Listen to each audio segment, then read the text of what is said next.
천사가 여자들에게 말하여 이르되 너희는 무서워하지 말라. 십자가에 못 박히신 예수를 너희가 찾은 줄로 내가 아노라. 그가 여기 계시지 않고 그가 말씀하시던 대로 살아나셨느니라. 와서 그가 누구신 것을 알아.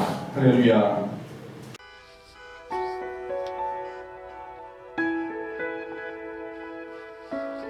길인 줄 알고 따라갔습니다.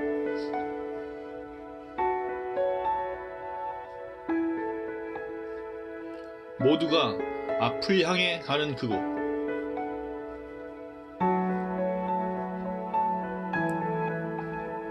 하지만 앞으로 나아갈 수 없었습니다.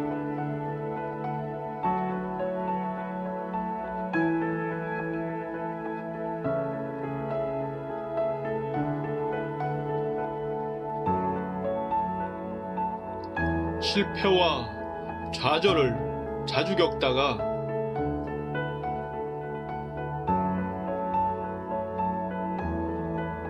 길 위에서 길을 찾고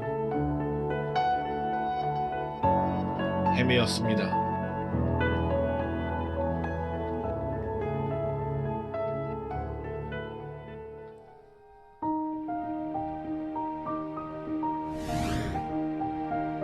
그러나 우리에겐 새로운 길이 열려 있습니다.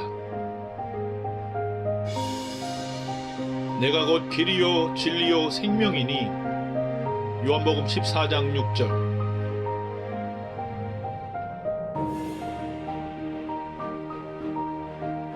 그의 죽음과 생명으로 열린 길,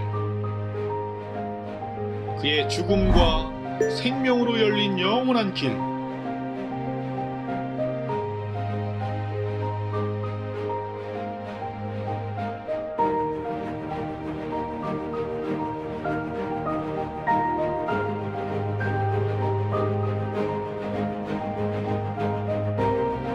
사망과 고난으로 친히 길이 되어주신 분, 예수 그리스도.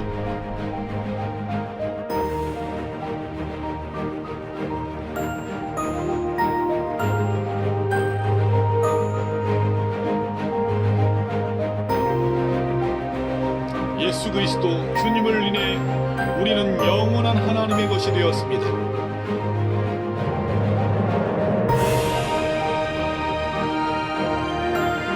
영원한 빛 가운데에 생명으로 충만한 삶.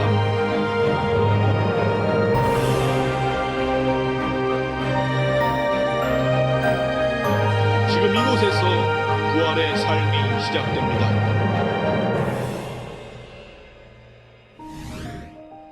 내가 곧 길이요 진리요 생명이니 나로 말미암지 않고는 아버지께로 올 자가 없느니라.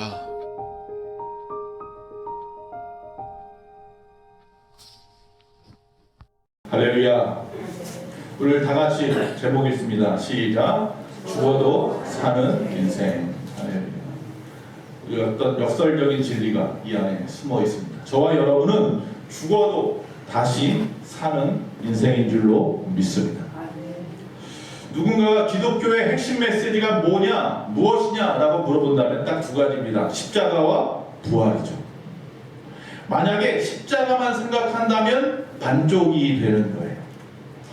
요한복음 11장 25절에 예수께서 이르시되 나는 부활이요 생명이니 나를 믿는 자는 뭐예요? 죽어도 살리라.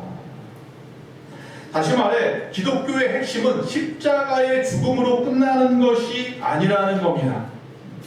즉 생명과 빛으로 나아가는 것까지가 기독교의 진리인 거죠.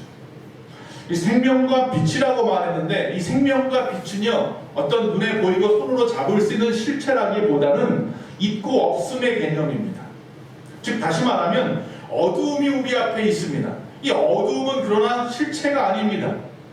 즉 우리가 어두움이 있어서 그 어두움과 우리가 싸워서 주먹을 치고 때려서 넘어뜨려서 거꾸로 틀려서 이겨내야 하는 것이 아니라 그냥 빛이 비치면 자연히 없어지는 것이 어둠입니다.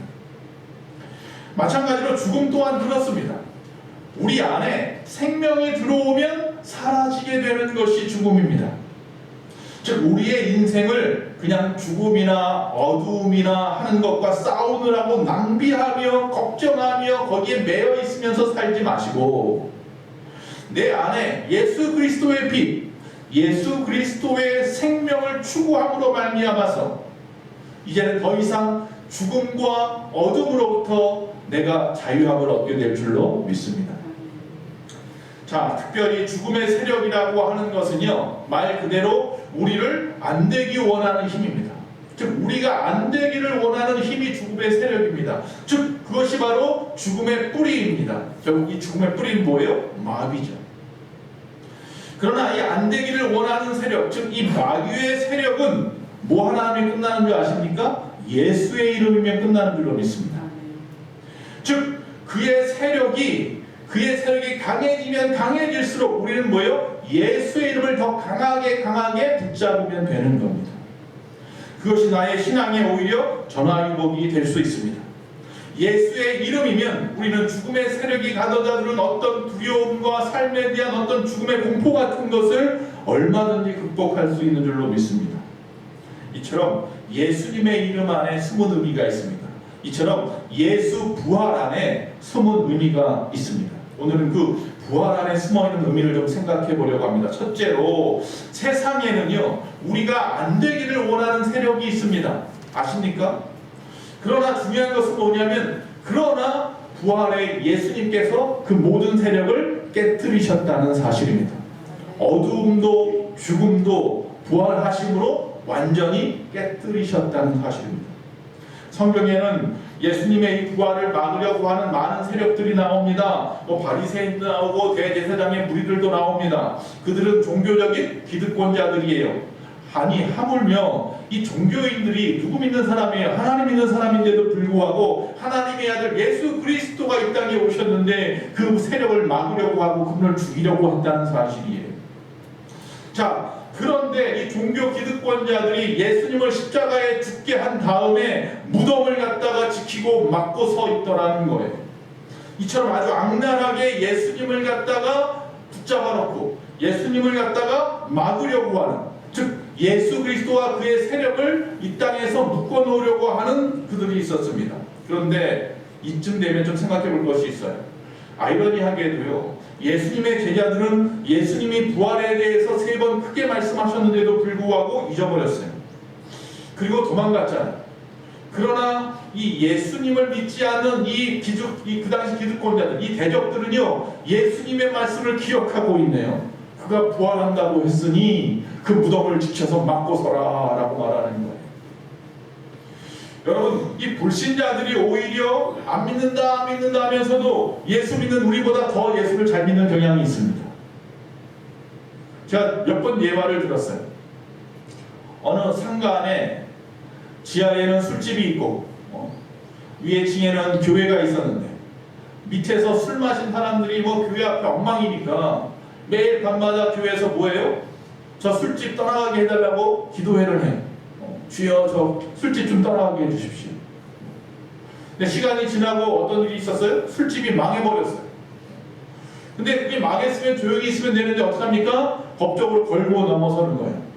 저 교회가 기도해서 우리가 망했다라는 거예요. 그러니까 교회에서 뭐라고 말해요? 아니 우리가 기도한다고 무슨 술집이 망하냐 라고 말을 하더라는 거예요. 누가 예수를 더 잘 믿는 거예요 도대체? 술집 주인이 교회보다 더 예수를 잘 믿어요.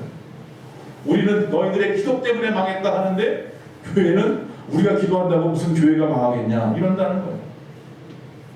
여러분, 믿음 없는 세상 사람이 오히려 더 교회에 대해서 정확하게 평가할 줄 압니다. 현재 교회가 어떤 모습인지 말입니다. 성경에도 보면 세상에서 예수 안 믿다가 죽음 앞에 교회로 나온 사람들이 얼마나 많습니까? 분명 십자가 앞에 우편 강도가 그랬고 그 밑에 그것을 지켰던 백부장이 그랬단 말이에요. 끝까지 예수 안 믿다가 그 죽음 앞에서야 비로소 예수를 믿었어요. 또 어떤 사람은요, 끝까지 예수 믿을 것처럼 믿다가 막상 예수님의 십자가의 죽음 앞에서 배신하는 사람도 있었어요. 가룟 유다가 그랬고 베드로가 그랬고 그리고 그를 따랐던 많은 무리가 그랬다는 사실이죠.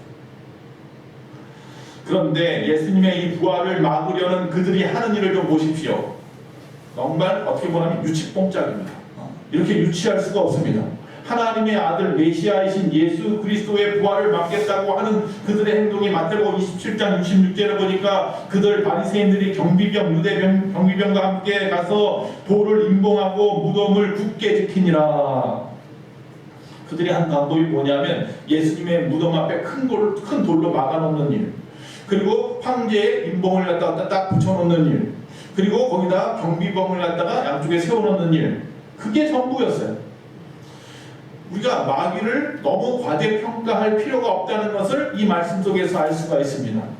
즉 하나님의 생명의 역사를 겨우 큰 돌 하나로 막을 수 있다고 생각하는 게 마귀의 생각입니다. 물론 우리도 그래요. 우리도 말씀으로 천지를 창조하시고 흙으로 사람을 만드신 그 하나님의 능력 앞에서 기도하는 우리의 모습을 보면 하나님의 능력을 제한하는 일들이 많습니다. 자기가 스스로 판단해서 이건 하나님이 도와줄 수 있겠지, 이건 하나님도 못 도와줄 거야, 그런 게 어디 있습니까? 하나님 앞에. 이와 비슷한 일이 16세기에도 일어났습니다. 지금의 이 예루살렘 성으로 들어가는 문이요 8개가 있습니다. 그 중에서 이 기드론 골짜기라고 하는 곳을 끼고, 즉 감람산, 예수님이 머물렀던 그 감람산과 마주하고 있는 쪽에 자비의 문이라고 하는 금으로 된 문이 있습니다. 16세기에 오스만 터키의 술레이만이라는 사람이 예수님의 그 말씀의 성취를 갖다가 막기 위해서 그 문을 막아버렸습니다. 그리고 나서 그 앞에다가 이슬람 사람들의 무덤을 갖다가 만들어서, 공동묘지를 만들어서 그 문 앞을 더럽혀버렸습니다. 우리는 압니다. 물론 에스겔서 44장 1절부터 또 스가랴서 4장 14절의 예언처럼 메시아가 오시면 죽은 자들이 함께 일어나 그리로 다시 입성하리라 그랬으니까 그 문이 바로 금문이고 그 문이 바로 자비의 문인가 하는 거죠. 그런데 이미 예수님은 종려주일날 어린 낙이 새끼를 타고 그 문을 통해서 입성하셨잖아요. 이미 오신 예수님은 알지 못하고 아직 예수를 믿지 않고 아직 오지 않은 메시아를 바라보는 유대인들의 말을 그대로 받아들여서 야, 혹시라도 정말 메시아 보면 안 되니까 저 문을 막아버려라 하고 이슬람이 막아버렸어요. 자, 그러면 이제 예수님이 메시아가 안 옵니까? 앞에서 말한 대로 이미 오셨잖아요. 오셨는데도 그들은 알지 못하고 말합니다. 자, 이렇게 되니까 한탄했어요. 맨 처음에는. 아니 어떻게 저럴 수가 있어. 그래서 어떻게 하느냐면 그 기드론 골짜기 건너편 감람산 쪽으로 유대인들은 거기다가 공동묘지를 만들었어요. 그리고 뭐 하는 거예요? 오히려 그 유대인의 공동묘지가 우리에게 주는 의미는 오히려 메시아 오심을 기다리는 그들의 신앙을 더 단단하게 묶어놨다는 거예요. 이스라엘 사람들이 자기들이 그 무덤을 갖다가 그 문 앞에 만들어서 메시아가 오지 못하게 했다면 우리는 이쪽 반대편에다가 공동묘지를 만들고 끝까지 그것을 바라보자, 죽을 때까지 기다리자. 이제 그런 오히려 돈독한 신앙만 만들어줬어요. 마귀가 생각하는 게요, 한계가 항상 있어요. 자, 감람산 정상에 가면요, 주 387년에 이 포메니아라고 하는 귀족이 만든 교회가 하나 있습니다. 그거 바로 예수 승천 기념교회입니다. 그 자리에다가 예수님께서 승천하셨다고 하는 그런 전설 때문에 세워놨는데, 그 승천한 그곳에 세웠다고 하는 이 승천 기념교회를 맨 처음엔 뭐가 없냐면 위에 기둥이 없어요. 천정이 없었어요. 천정이 없었는데 614년에 페리시아 군이 쳐들어왔어요. 그러면서 이 승천하셨다고 하는 것을 다 무너뜨려 버렸습니다. 자, 그리고 난 다음에 670년에 다시 세웠어요. 그랬더니 1009년에 또 술탄이 쳐들어와서 또 무너뜨렸어요. 또 1152년에 십자군 전쟁이 일어나서 다시 세웠어요. 무너뜨리면 세우고 그러다가 1187년에 이슬람에서 안 되겠다, 이것을 사원으로 좀 개조해놓고 어차피 무너뜨려도 다시 세울 거 아예 천장을 막아버리자. 그러면 다시는 부활하거나 승천하지 못할 거 아니야. 그렇게 생각했던 거죠. 여러분, 정말 유치하기 짝이 없습니다. 예수님이 그거 앞에 천정 막는다고 부활을 못하고 승천을 못합니까? 이처럼 마귀가 하는 짓은요, 유치합니다.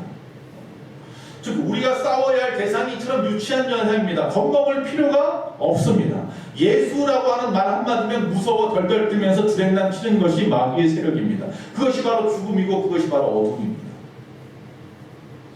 부활은 그런 겁니다. 즉 우리가 이제 마귀와 싸우려 할 게 아니라 우리가 할 일은 오직 하나, 본질을 붙잡는 겁니다. 본질이 뭡니까? 즉 일찍이 말씀으로 물리치시고 이제 십자가에서 마귀의 모든 괴계를 이기고 부활하신 예수 그리스도, 그분이 바로 본질입니다. 그분을 붙잡는 것이 가장 중요한 일입니다. 여기에 생명의 능력이 나오기 때문입니다. 즉 생명의 세력은 엄청난 힘을 가지고 있기 때문에 이러한 돌, 즉 다시 말하면 어둠의 세력의 방법으로는 막으려야 막을 수가 없는 것입니다.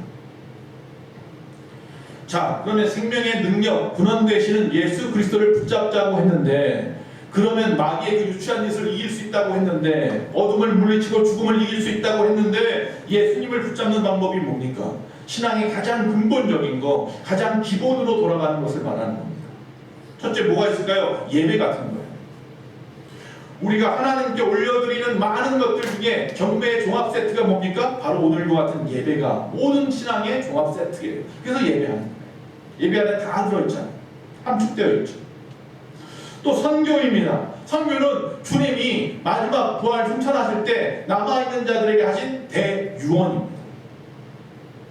대명령입니다. 온천하 만민에게 복음을 전파하라. 땅까지 이런 내 증인이 되라. 세 번째, 하나님의 그 말씀 중심의 헌신의 생활입니다. 즉 우리가 그 말씀대로 이 땅에 살아감으로 말미암아 하나님의 말씀이 우리 안에 이루어졌음을 드러내는 증거가 되는 것입니다. 하나님은 말씀했어요. 네, 알았어요. 말은 했어요. 대답을 했는데 그의 삶이 변하지 않으면 그건 들은 것이 아니잖아요. 예배와 선교, 그리고 말씀 중심의 헌신과 생활, 이것이 바로 우리가 이 땅에서 예수님을 붙잡는 가장 기본적인 방법입니다. 기초적인 방법입니다. 지금 우리 앞에 있는 어떤 방해가 있는지 모르겠지만 여러분 삶에 예수의 이름으로 분명히 제가 말씀드립니다. 승리할 수 있습니다. 아멘. 그 이름이 바로 부활의 능력을 가진 이름이기 때문입니다. 2000년 전에 부활하신 새로운 생명의 이름이 바로 예수 그리스도이기 때문에 그 이름으로 죽음도 어두움도 물리칠 수 있는 것입니다. 그거 외에는 방법이 없습니다. 우리는 오직 믿음, 예수를 믿는 믿음이면 이길 수 있습니다. 할렐루야. 믿음이 이기네, 믿음이 이기네, 주 예수의 이름이 온 세상 이기네. 할렐루야. 하지만 많은 사람들이 불신자와 똑같은 유형의 삶을 살아가고 있습니다. 즉 주변에 모범이 되어야 할 성도, 그 교회가 주변에 믿음 생활하지 못하는, 즉 다시 말하면 넘어진 사람들, 또 어려운 교회들의 모습을 바라보면서 우리가 연약해지고 자기도 넘어지고 위축되고 그런 경우들이 있어요. 그래서 교회 안에서 재직되시는 분들, 모범이 되어야 할 분들 조심해야 됩니다. 여러분을 바라봅니다. 성도들이 교회에 나와서 이 교회 안수 집사님은 어떤가, 이 교회 권사님들은 어떤가 찾아볼 수밖에 없어요. 그래서 초대교회 때 안수 집사님을 세우고 권사님을 세우고 장로님을 세울 때 제일 먼저 본 게 뭐예요? 칭찬받는 자였어요. 성도들에게 칭찬받는 자, 그리고 성령 충만한 자. 그거 봤어요. 두 가지 봤어요. 여러분 혹시 왜 교회가 저래? 아유 왜 아무개 권사님이 장로님이 왜 저래? 그러면서 넘어지거나 의심하거나 믿음에 대한 그러지 마시기 바랍니다. 여러분 이 시간 말씀드립니다.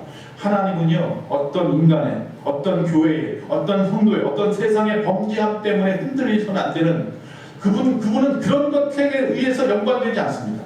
그런 것과 전혀 상관이 없으신 분입니다. 무슨 말이냐? 욥기서에 보면 욥이 힘들어하고 어려워합니다. 온몸에 등창이 다 쓰러지고 온몸에 고름이 나고 말이죠. 가족 다 잃어버리고 재산 다 잊어버리고 친구들은 와서 막 욕하고 말이죠. 예수 잘못 믿었다, 하나님 잘못 믿었다. 그때 어떤 한 젊은 청년 엘리우라고 하는 사람이 와서 이렇게 말을 합니다. 욥기서 35장 6절 7절에 보니까 그대가 범죄한들 하나님께 무슨 영향이 있겠으며 그대의 악행이 가득한들 하나님께 무슨 상관이 있겠으며 그대가 의로운들 하나님께 무엇을 드리겠으며 그가 그대의 손에서 무엇을 받으시겠느냐 이렇게 말합니다. 하나님은 인간의 생태, 어떤 상황에 영향을 받지 않는다는 이야기입니다. 그렇기 때문에 우리가 인간의 상태에 영향을 받는다는 것 자체가 불신입니다. 하나님을 믿지 못하는 모습입니다. 왜 하나님을 바라보지 못하고 세상을 바라보고 세상의 잘못된 것들 때문에 자기의 믿음까지 내려놓는단 말입니까? 그러지 마시기 바랍니다.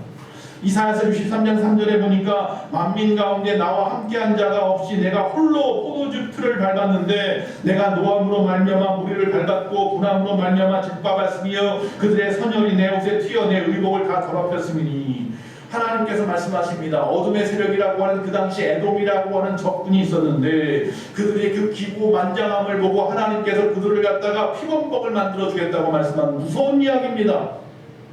여기 보면 포도주가 나오고 선열이 흐르고 온몸에 튀고 막 이런 이야기가 나옵니다. 이 말은 어떻게 보면요 언어유희예요. 에돔이라는 나라의 이 에돔이라는 뜻은 붉은색이라는 뜻이잖아요. 그래서 이 붉은색을 크게 의미합니다. 여기서 그런데 중요한 단어는 뭐냐면 내가 홀로입니다. 내가 홀로. 하나님은요 우리 없어도 됩니다. 우리의 상황은 아무 상관없습니다. 그냥 하나님이 정하시고 하나님이 생각하신 대로 밀고 나가시는 겁니다. 세상에 전쟁이 있습니까? 하나님께 물론 속한 것입니다. 그러나 우리가 그것 때문에 힘들어하고 그것 때문에 어려워할 이유가 없습니다. 하나님의 뜻인 겁니다. 하나님의 섭리적인 주권에 의해서 세상은 흘러가게 되어 있습니다. 내가 지금 어려움 당한 모든 상황들도 그것 때문에 좌절하거나 믿음을 내려놓는 어리석은 삶을 살지 마시기 바랍니다. 여러분 결국은 뭐냐면 하나님은 우리의 어떠함이나 어떠한 행위로 말미암아서 흔들리지 않습니다. 어둠의 세력이 아무리 영향이 큰 것 같아 보여도 하나님의 그 선하신 계획을 멈추거나 바꿀 수 없다는 것입니다.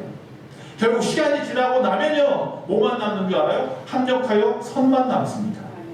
그걸 믿는 자들은 지금의 상황 때문에 힘들어하거나 시험 들지 않는다는 겁니다. 하나님이 하실 거거든요. 이 모든 지금의 어둠의 시간들도 결국은 뭐예요? 하나님의 계획 안에 다 들어있는 거거든요. 코로나 이 어두운 시간도 하나님의 계획 안에 있는 시간들이거든요. 이거에 좌지우지하고 우리의 신앙이 흔들리고 그러지 마시기 바랍니다.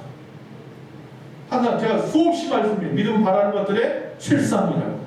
실상이라는 뜻이 뭐라고 했어요? 선반이라고. 선반 위에 무엇을 올려놓느냐? 무거운 걸 올려놓으면 흔들어 본단 말이죠. 그 우리가 지금 어려움 당하는 코로나는 뭐예요? 하나님 흔들어 보시는 거예요. 우리의 믿음이 어떤지 떨어지는지 부서지는지 그 상황 속에서 그것뿐이에요. 하나님의 계획은 우리가 다 알 수 없어요. 그 위대하심을 우리가 조그만 그 인생들이 뭘 알아볼 수 있거든요. 흔들리지 마시고 이 상황 속에서 십자가의 죽음이 끝이 아니라는 사실을 생각하시고 힘껏 앞으로 나아가시는 여러분 되시기 바랍니다. 그 뒤에는 뭐가 있어요? 부활의 선이 있는 줄로 믿습니다. 그래서 부활의 숨은 의미 우리 앞에 분명히 방해의 세력은 있지만 오히려 하나님은 유익으로 바꾸신다는 사실입니다. 역설적인 섭리입니다. 여러분 톰과 제리라고 하는 만화 보셨습니까?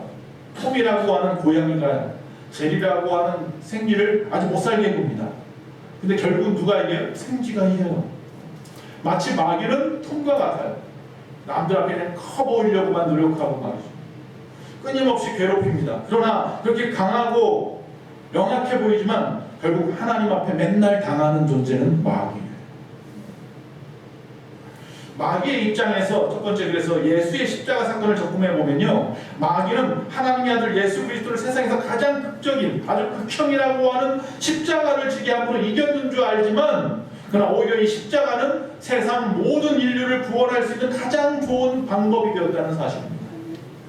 즉 예수님이 이 땅에 오셔서 이 땅에는 모든 인류를 구원하시려니 모든 인류가 짊어지고 있는 모든 죄를 짊어지고 그 죄에 대한 감당할 만한 구청이 필요한데 십자가만큼 좋은 게 없었단 말이에요. 마귀는 십자가에 예수님을 죽임으로 말미암아서 예수님을 이겼다, 승리했다, 치명상을 입혔다고 생각했는지 모르지만 오히려 그것이 모든 인류를 단 한 사람도 빠짐없이 구원할 수 있는 길이 열리게 하는 방법이 되어버렸다는 거예요. 즉 십자가는 예수님이 지려고 한 게 아니라 마귀가 예수님에게 지려고 했던 겁니다. 창세기 3장 15절에 보면요, 내가 너로 여자와 후손이 되게 하고 내 후손도 여자의 후손과 원수가 되게 하리니 여자의 후손은 내 머리를 상하게 할 것이요 너는 그의 발꿈치를 상하게 할 것이니라 하시고, 이렇게 되어 있어요. 이게 무슨 말이에요? 원수는 알겠는데 이 여자는 또 누구고 그 후손은 누구예요? 우리 인생들을 통해서 인간의 몸을 이 땅에 입고 오신 예수 그리스도가 바로 그 후손인 거죠. 그런데 이 원수가 그의 발 뒤꿈치를 갖다 꽉 물었어요. 그 뭐예요? 이겼다고 생각했겠죠. 그런데 오히려 그 머리를 갖다가 밟은 자는 누구예요? 예수 그리스도라는 거예요. 여러분, 발꿈치라는 말의 뜻은요, 배신, 배반, 사기치다 이런 뜻이에요. 야곱이가 쌍둥이가 태어날 때 자기 형 에서의 뒷 발꿈치를 붙잡고 태어났다고 했잖아요. 그래서 야곱이라는 뜻이 간사하다, 사기친다, 배신자다 이런 뜻이 들고 있는 거죠. 예수님도요, 최후의 만찬 자리에서 제자들 앞에서 뭐라고 말씀하냐면 내 떡을 먹는 자가 발꿈치를 들었다 이렇게 말을 하고 있어요. 함께 떡을 갖다가 집으려고 손을 집어넣은 자, 그게 뭐예요? 가룟 유다잖아요. 즉 가룟 유다를 통해서 마귀가 예수님을 죽이려 하는 상황이 이제부터 시작된다. 배신하니까 가룟 유다가 시작이다 라고 말을 하지만 결국 제 귀에 제가 넘어가는 거죠. 발꿈치를 상하게 했는지는 몰라요. 십자가를 지게 했으니까 예수님. 그러나 예수님은 그 모든 계획 속에서 오히려 그 마귀의 머리를 상하게 하셨다라는 사실입니다. 또 두 번째 생각해 볼 수 있는 것은 뭐냐면 앞에서 말씀한 겁니다. 돌로 맞고 황제의 임봉을 하고 경비병을 세우고 했던 모든 것이요, 오히려 예수의 부활을 감추려고 했지만 오히려 예수가 부활했다는 가장 강력한 증거가 됐습니다. 그렇죠? 반대 세력이 막으려 해도 막을 수 없었던 거죠. 돌문이 열려버렸잖아요. 경비병은 무서워서 돌같이 움직이지도 못하고 있고 그곳에 주님은 없어요. 성도가 낙심하는 이유는 남들보다 신앙생활도 내가 좀 잘하는 것 같은데 남들보다 내 삶이 정말 못하네, 힘드네, 아니면 또 무너질 것 같은 어떤 소식을 갖다 듣고 걱정되고 두려워하고 좀 현상에 휘둘리고 위축된다는 게 문제예요. 앞서 말했듯이 주변에 모범이 되어야 할 성도나 교회가 연약해서 넘어지고 쓰러지는 모습들을 보면서 나도 괜히 위축되거나 또 하나님의 영광, 하나님의 능력을 의심하거나 하지 마시기 바랍니다. 지금 당장 예수님이 십자가를 지는 것이 마귀가 예수님의 뒤꿈치를 꽉 무는 것처럼 아픔이고 힘들지만 시간이 지나 보십시오. 3일도 아니죠 사실은. 금요일날 죽으시고 부활하셨으니까 주일날. 날짜로만 3일인 거죠. 십자가에서 부활하심으로 말미암아 오히려 마귀의 뒤통수를 갖다가 세게 쳐버리는, 할렐루야, 그런 역사가 일어나는 거죠. 여러분, 먼저 묻고 싶은 것은 정말 주변 환경 때문에, 지금 상황 때문에 십자가만 바라보다가, 십자가의 고통만 바라보다가 이제 끝났구나, 죽었으니 끝이야, 힘들어, 어떻게 해? 라고 말하는 여러분의 상황 가운데 있다면 제가 묻고 싶은 것은 하나입니다. 정말 여러분 신앙생활 잘 하셨습니까? 남들 신앙생활 못하는 거 보고 시험 들었네, 뭐 했는데 하기 전에 여러분의 신앙은 어떠십니까? 또 하나 반문하자면 정말 다 끝났습니까? 여러분의 지금 어려운 환경들이 정말 다 끝난 것 같습니까? 어쩔 수 없어 보이십니까? 우리의 끝은요, 이 땅에서의 어떠함이 아닙니다. 우리의 마지막은 하늘에서의 하나님의 심판대 앞에서가 마지막입니다. 이처럼 우리의 현재 우리 앞에 있는 어떤 어려움과 고난을 보고 우리가 생각할 때는 아무런 방법이 없어 보일 수 있지만 2000년 전에 예수님 당시에도 예수님의 그 죽으심이 끝인 줄로 사람들은 알았지만 그러나 부활하심으로 말미암아 모든 사람들 앞에서 승리자가 되었다는 사실입니다. 여러분, 힘들어도 조금만 참읍시다. 십자가의 죽음이 끝이 아닌 거예요. 조금 있으면 부활의 생명의 역사가 일어난다는 거예요. 부활의 최초 증인이 누굽니까? 보통 교회에서 부활의 최초의 증인이 누굽니까? 그러면 마리아라고 합니다. 막달라 마리아가 최초로 봤습니다. 예수님의 그 무덤에 갔다가 돌이 굴러가 있는 것을 보고 천사가 예수님이 이곳에 있지 않다라고 말을 듣고 달려나가서 예수님을 만났습니다. 그러나 정확하게 따져보면요, 이 막달라 마리아보다 먼저 예수님을 만난 사람이 있어요. 누구예요? 그 돌문을 지키던 경비병이에요. 마태복음 28장 11절에 보니까 여자들이 갈 때에 경비병 중 몇이 성에 들어가 모든 된 일을 대사장에게 알렸다 그랬어요. 여자들이 아직 부활하신 예수를 못 보고 그 예수를 만나러 가는 중에 이미 경비병들 그 상황을 보고 전하러 갔어요. 12절 13절에 보니까 그들이 장로들과 함께 모여서 의논하고 군인들에게 돈을 많이 주며 이르되 너희는 말하기를 그의 제자들이 밤에 와서 우리가 잘 때에 그를 도둑질하여 갔다 하라. 마귀가 기껏 생각한다는 게 이런 것밖에 없습니다. 주님의 부활을 방해하려는 것이 오히려 뭐가 됐어요? 강력한 증거가 됐어요. 예수님이 부활했다고. 세 번째, 더 나아가서 오히려 그 방해하는 것 때문에 영광스러워지고 잘 되었다는 겁니다. 여러분, 고진감래라는 말이 있어요. 쓴 것이 지나가면 그 뒤에 뭐가 와요? 단 것이 온다 그랬어요. 십자가가 지나가고 부활의 영광이 왔다라는 사실. 영국의 윈스턴 처칠이 이 정말로 심사적으로 의회의 정치를 잘 이끌어갔습니다. 그러면서 그를 갖다가 시기하는 사람들이 생겼어요. 그런 독설이 막 난무하는 때가 있었어요. 그 중에서 한 여자 의원이 처칠에게 이야기를 합니다. 내가 만약 당신의 아내였다면 당신과 같은 사람의 커피잔에다 내가 독약을 타겠다. 아주 강한 험담을 하는 거예요. 죽이겠다는 얘기죠. 저 같으면 막 난리가 났을 텐데 모독죄니 뭐니 어쩌니 막 그러면서. 그러나 처칠은 웃으면서 그렇게 말했습니다. 그녀에게. 만약에 당신이 내가 정말 사랑해서 결혼한 아내라면 나는 기꺼이 그 잔을 마시겠습니다. 누가 이겼어요? 처칠이 이겼죠. 요셉도 보면요, 형제들이 마귀의 세력을 통해서 시기 질투함을 받았습니다. 미움을 받았습니다. 형제들에게. 결국 죽임을 당할 상황 속에서 주님의 은혜인지 몰라도 애국으로까지 갔잖아요. 애국으로 가서 그냥 남의 집에서 종살이했던 그 요셉이가 꿈을 해몽함으로 말미암아 바로에게 꿈을 해몽함으로 말미암아서 애국의 국무총리까지 올랐어요.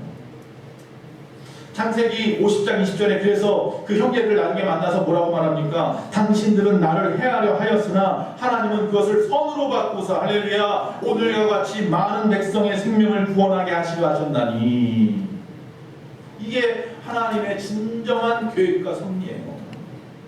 여러분의 지금의 그 십자가의 죽음과 고통과 어려움이 지금은 죽음이고 어둠인 것 같지만 분명히 하나님은 생명으로 빛으로 우리를 인도하시는 분이라는 사실을 잊지 마시기 바랍니다. 그게 바로 부활절이 우리에게 주는 증거인 거예요. 부활하심으로 첫 증거, 첫 열매가 되어주셨다는 거예요. 그러므로 마지막으로 생각해 볼 것은 이 부활의 아침에 우리에게 말씀하시는 이 부활의 숨은 의미는 진정한 성도라면은 그렇기 때문에 어떤 경우에라도 결코 두려움과 낙심은 없어야 한다는 것입니다. 이 이야기가 부활절 아침에 숨어있는 진주 같은 의미입니다. 부활이 우리에게 주는 깊은 의미는 예수님 부활, 내 부활 말은 그렇게 하지만 우리는 아직도 힘들고 어려워요. 아직 주님이 오지 않았거든요. 언제 오실지 아직 모르거든요. 그러나 부활의 아침에 그 부활을 믿는다고 한다면 어떤 경우에라도 두려움과 낙심은 없어야 할 줄로 믿습니다.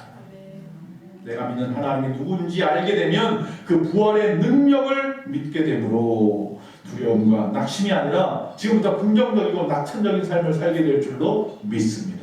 할 수 있다면 하는 겁니다. 할 수 있거든요. 무슨 말이에요? 믿는 자에게 능치 못함이 없느니라. 반드시 주께서 승리하신다는 믿음을 가지시기 바랍니다. 고린도서 15장 58절 오늘 말씀의 결론의 말씀이 되었으면 좋겠습니다. 그러므로 내 사랑하는 형제들아, 바울의 심정으로 제가 여러분에게 외칩니다. 견실하고 흔들리지 말고 항상 주의 일에 더욱 힘쓰는 자가 되라. 이런 너희 수고가 주 안에서 헛되지 않은 줄 압니다. 할렐루야. 오늘 사도 바울의 이 말이 그저 고린도 교회를 향한 말이 아니라 오늘 이 시간 예수만 교회를 향한 하나님의 음성으로 들리기를 바랍니다. 이 시간 주님의 이 부활이 우리에게 하시는 이 말씀은 더 이상 두려움과 낙심은 벗어버리라는 겁니다. 십자가의 죽으심에만 얽매여서 슬퍼 울지 마시고 그 이후에 있을 합력할 선을 이루실 생명과 빛으로 인도하실 그 부활의 아침을 기억하고 오늘도 소망으로 하루하루 살아가시는 저와 여러분이 되시기를 바란다는 것입니다. 바울이 말하는 것처럼 이 땅에 우리가 살아서 지금 있습니다. 이 땅에 아직 머물러 있습니다. 그러나 우리가 이 땅에서 숨쉬는 동안이라도 우리가 사나 죽으나 오직 그리스도를 존귀케 하는 일을 위해서만 우리가 살아야 될 줄로 믿습니다. 그리스도를 존귀케 하는 일, 그분을 존귀케 하는 일이 무엇인가 생각하며 거기에만 매진하고 생각하며 살아가도 부족한 시간입니다. 죽도록 충성하라고 하시는 말씀의 의미가 무엇입니까? 정말로 내가 이 땅에서 목숨을 다하는 그 순간까지 주님을 바라보라는 이야기입니다. 부활의 첫 열매, 첫 증거가 되신 우리 주님 앞에서 이 마귀의 세력은 반드시 깨어지고 반드시 악은 하나님이 선으로 갚아 주실 줄로 믿습니다. 그것이 진정한 부활의 숨은 의미입니다.